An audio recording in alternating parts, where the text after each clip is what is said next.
या फिर खाद के साथ साथ अन्य सामग्रियाँ जैसे नैनो यूरिया या अन्य चीज़ों को भी लेने के लिए बाध्य किया जाता है।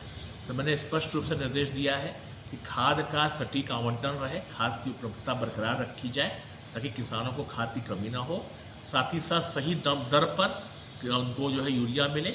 और साथ ही साथ ये भी हमने कहा है कि यूरिया के अलावा जो अन्य उत्पाद होते हैं जैसे नैनो यूरिया या अन्य चीज़ों को किसानों को लेने के लिए बाध्य न किया जाए। एक और बात जो आती है, बहुत लोगों ने हमसे कहा कि जो बॉर्डरिंग के इलाके हैं, चूँकि मुजफ्फरपुर जो प्रमंडल, इसमें 3 जिले जो हैं वो नेपाल का सीमा बनाते हैं, पूर्वी चंपारण, पश्चिमी चंपारण और सीतामढ़ी।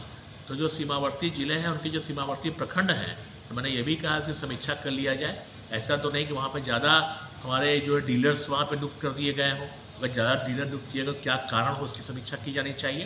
कुल मिलाकर के इस देश की जो यूरिया है उस देश में ही रहे, किसी प्रकार से कालाबाजारी न हो और किसान भाइयों को सही समय पर जब आवश्यकता हो तब उनको जो है यूरिया मिल पावे। इसके लिए हम लोग जो है आज यहाँ पे काम कर रहे हैं और मुझे विश्वास है कि किसान भाइयों को किसी प्रकार की समस्या का समाधान नहीं करना पड़ेगा।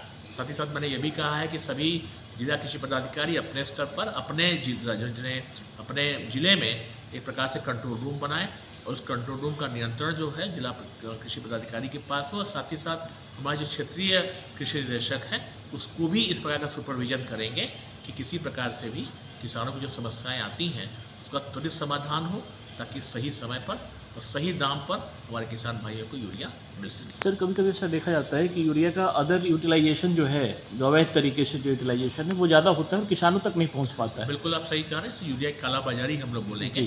तो यूरिया का प्रयोग किसान के खेत में आवश्यकता के अनुसार होना चाहिए। तो इसमें किसी प्रकार का विचलन, डेविएशन हम लोग जो है स्वीकार नहीं है। और आप जो कह रहे हैं उस पर भी हमने कहा है कि किसानों को, जो कि किसान तो रजिस्टर्ड हैं, तो कोई ऐसी बात तो नहीं, किसान जो भाई जो ले जाएंगे निश्चित रूप से वो जो है खेती में प्रयोग करेंगे। तो किसी प्रकार से भी यूरिया का डेविएशन ना हो। किसान भाइयों के लिए वो यूरिया है, वो खेती के लिए यूरिया है और खेती कार्य में प्रयुक्त हो। रेट को लेके भी बहुत समस्या है। हाँ, कई बार सूचनाएं आती हैं किसानों से अधिक रेट लेना। मैंने इसीलिए कहा कि हम लोगों ने सभी जिला स्तर पर जो है कृषि पदाधिकारियों से कहा है कि आप एक नियंत्रण कक्ष बनाएं और नियंत्रण कक्ष काम भी कर रहा है, उसमें और सुदृढ़ता की आवश्यकता है। तो मैंने इसलिए कहा है कि जो हमारे ज्वाइंट डायरेक्टर एग्रीकल्चर है प्रमंडल स्तर पर, वो प्रतिदिन इसकी समीक्षा करेंगे कि जो हमारे किसान भाई वहाँ पर अगर शिकायत कर रहे हैं तो शिकायतों का समाधान ठीक से हो रहा है कि नहीं।